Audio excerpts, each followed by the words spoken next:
జగన్ కు టీడీపీ నేతలు strong counter ఇచ్చారు. జగన్ లాంటి దుర్మార్గమైన ఆలోచనలు ఉన్న వ్యక్తిని ఎప్పుడూ చూడలేదని మండిపడ్డారు. గన్నవరంలో వంశీ లెక్కలేనన్ని అరాచకాలు చేశాడని ఆగ్రహం వ్యక్తం చేశారు.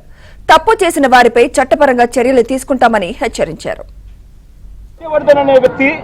తానంతటి తానే హాజరయ్యాడు. ఘటన జరిగే సమయంలో తాను అక్కడ లేడని, తనని ఎవరూ కులం పేరుతో దూషించలేదు అని, అసలు ఈ కేసుతో తనకు ఎలాంటి సంబంధము లేదని కోర్టుకు తాను మొరబెట్టుకున్నాడు. కానీ ఈ ఘటనలన్నీ కూడా టీడీపీ ఇచ్చిన కంప్లైంట్స్ లో గానీ, ఆ రోజు ఇచ్చిన కంప్లైంట్స్ లో గానీ, పోలీసులు పెట్టిన కేసుల్లో గానీ ఇక్కడ కూడా వంశీ పేరు లేదు. కారణం వంశీ ఘటనలో లేడు కాబట్టి, ఘటనా స్థలంలో తాను లేడు కాబట్టి వంశీ పేరు ఎక్కడ ఎవరు కూడా చెప్పలేదు. తర్వాత టీడీపీ ప్రభుత్వం రాగానే వంశీని టార్గెట్ చేయడం మొదలుపెట్టారు. రేపొద్దున మళ్ళీ మా అధికారం వస్తుంది, వచ్చినప్పుడు న్యాయం చేసిన వీళ్ళందరినీ, వీళ్ళ అధికారులందరినీ, న్యాయం చేసిన ఈ నాయకులందరినీ కూడా పట్టలోనే తీసివేయబడతామని చెప్పి కూడా ఈ సందర్భంగా తెలియజేస్తా ఉన్నాను. మొట్టమొదటిసారిగా ఆంధ్ర రాష్ట్రంలో పార్టీ కార్యాలయాల మీద దాడి చేసినటువంటి సంస్కృతికి తెరలేపింది మీరు. ఒక రాజకీయ పార్టీకి కార్యాలయాల మీద ఈ రకమైనటువంటి సంస్కృతిని చేసింది మీరు కాదా? నిష్పక్షపాతంగా విచారణ చేస్తూ ఇన్వెస్టిగేషన్లో ఉన్నటువంటి అధికారుల్ని గుడ్డలేడ తీస్తానంటారా? ఏంది జగన్మోహన్ రెడ్డి గారు మీ సంస్కృతి? మీరు మాట్లాడే విధానం రాష్ట్రాన్ని సర్వనాశనం చేశారు 5 సంవత్సరాల పాటు. మీరు చేసినటువంటి అన్ని అరాచకాలు బయటకు వస్తాయి. ఎవరైతే పోలీసు అధికారులను బెదిరించాలని ప్రయత్నం చేస్తున్నటువంటి జగన్మోహన్ రెడ్డి దయచేసి గుర్తుపెట్టుకోండి, చట్టం నుంచి ఎవ్వరూ తప్పించుకోరని చెప్పి తెలియజేస్తా ఉన్నాం. ఎక్కడ కూడా చదువు ఈ రాష్ట్రంలో ఎక్కడా కూడా మీ బెదిరింపులకు భయపడం. పక్కన బస్సులు కానీ, అలాగే ఇంటి ఆఫీసు బయట ఉన్నటువంటి కార్లు కానీ, ఫర్నిచర్ కానీ అన్నీ కూడా మంటల్లో కాలిపోతూ ఉంటే మా నాయకులు అక్కడికి వెళ్ళినప్పుడు వాళ్ళ మీద దాడి చేసి, దాంతోపాటు అదే వైసీపీ నాయకులు అక్కడ ఉన్నటువంటి అప్పుడు జగన్మోహన్ రెడ్డి ఏదైతే చెప్పుకుంటా ఉన్నాడు కనకారావు అనేసి, అతని తల కూడా బాగుంటుంది వైసీపీ నాయకులు కాదా అని అడుగుతా ఉన్నాను. జగన్మోహన్ రెడ్డి ఈరోజు మాట్లాడుతూ ఉన్నాడు వీళ్ళందరూ ఏదో పెద్ద యోధుల్లాగా. గతంలో ఎంతమంది దళితులని అతను ముఖ్యమంత్రిగా ఉన్నప్పుడు దారుణంగా ఇబ్బంది పెట్టాడు.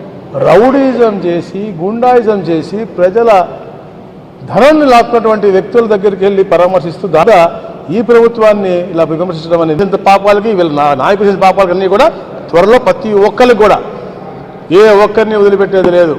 జగన్మోహన్ రెడ్డి ఒక దుర్మార్గుడిని పరామర్శించడానికి పోయినాడు. అక్కడికి పోయి ఆయన ఏం మాట్లాడుతున్నాడు జగన్మోహన్ రెడ్డి? ఆయన కులాల గురించి మాట్లాడతాడు, చంద్రబాబు నాయుడు గారు లోకేష్ బాబు గురించి మాట్లాడతాడు. నీ పార్టీ వాళ్ళు కూడా సమర్థించరు. సప్త సముద్రాలు ఉన్న పట్టుకొంచి లోపలేస్తానంటావు. ఈయన పోయి చూసి వచ్చావు. ఒక మనిషి అనే వాడు చేయని దుర్మార్గాలు చేసిన వాడిని జైలుకి పోయి పరామర్శించావు. అక్కడ మీ తల్లి పైన, మీ చెల్లి పుట్టక పైన చేసిన సోషల్ మీడియాలో వ్యాఖ్యలు చేసిన పోస్టింగ్లు పెట్టినవాడు జైల్లో ఉన్నాడు. ఆయన కూడా పోయి పరామర్శించరా, ఒక పని అయిపోద్ది, మంచి పేరు వస్తుంది నీకు. ఇటువంటి నాయకుడిని మనం సమాజంలో ఎంతమందిని పార్టీ నాయకుల్ని, ముఖ్యమంత్రిని చూసాం. కానీ ఇంత నీచమైన ఆలోచనలు ఉండే ఒక పార్టీ అధ్యక్షుడిని మనం ఎప్పుడు చూడాలి. అన్ఫార్చునేట్. బలహీన వర్గాలు, దళితులపైన దాడులు చేసి కిడ్నాపులు చేస్తున్నటువంటి వ్యక్తులకి అండగా నిలబడటానికి మీరు ఇవాళ జైలుకి వెళ్ళారా? ఇవాళ ఏం తెలియజెప్తా ఉన్నారు మీరు రాష్ట్ర ప్రజలకి? దళిత బిడ్డల్ని ఎవడు కిడ్నాప్ చేసినా జగన్మోహన్ రెడ్డి అండగా నిలబడతాడన్న మెసేజ్ ఇవ్వడానికి వెళ్ళారా మీరు జైలుకి? ఇవాళ మీరు సూటిగా జవాబు చెప్పాలి. 200-300 మందితో పట్టాభి మా పార్టీ ఆఫీస్ పైన దాడి చేశాడని మీరు మాట్లాడారు కదా. ఇవాళ మేము చూపించినట్టు విజువల్స్ చూపించండి సార్, ప్రపంచానికి చూపించండి. ఏ విధంగా మీరు పరామర్శించడానికి వెళ్ళినటువంటి ఒక బీసీ ద్రోహి, ఒక దళిత ద్రోహి వంశీ దళిత బిడ్డను ఏ విధంగా కిడ్నాప్ చేసి తానుంటున్నటువంటి ఇంటికే తీసుకువెళ్ళాడో ఇవాళ విజువల్స్ రిలీజ్ చేశాం. వంశీకే పాపం తెలీదు, అక్రమంగా ఇరికించారు. ఈ విధంగా ఒక దళిత బిడ్డని కిడ్నాప్ చేస్తే ఈ ప్రభుత్వం చూస్తూ కూర్చోవాలా? చట్ట ప్రకారం గవర్నమెంట్ చర్యలు తీసుకొని తప్పితే అసలు మేమైనా తీసుకోవాల్సిన చర్య ఇది కాదు. ఇంకా తీవ్రమైన చర్యలు మేమైనా ఉండాలి. కక్ష సాధింపులు మా ప్రభుత్వానికి లేవు కాబట్టి మీరు ఆ మాటలైనా మాడగలుగుతున్నారు, లేదంటే మీరు మాట్లాడే పరిస్థితి కూడా ఉండదు. అయ్యా రాజ్యాంగ 5 సంవత్సరాలు పరిపాలిస్తే ఎందుకు 11 సీట్లకు వచ్చారు ఇప్పటికైనా గుర్తు పెట్టుకుని. ఆ రోజు పిడుగురాల మున్సిపాలిటీలో మా అభ్యర్థులు నామినేషన్ వేయడానికి వెళ్ళినప్పుడు మీరు ఎలా అడ్డుకున్నారో మీరు ఆ వీడియో కూడా మీకు పంపిస్తాను, మీరు కూడా చూడండి. కానీ నిన్న జరిగిన దాంట్లో ఎక్కడా కూడా ఎలాంటి అవాంఛనీయ సంఘటనలు జరగలేదు. మేము ఎవరిని అడ్డుకోలేదు. వంశీ దగ్గరికి వెళ్ళాడు. కమ్మ సామాజిక వర్గంలో వాళ్ళు ఎదుగుతున్నారంట, దానికి తెలుగుదేశం వాళ్ళకి ఈడ్చంట. ఎక్కడి నుంచి వెళ్ళారు వాళ్ళు? తెలుగుదేశం పార్టీ నుంచి వెళ్ళారు, మీ దగ్గరికి వచ్చారు.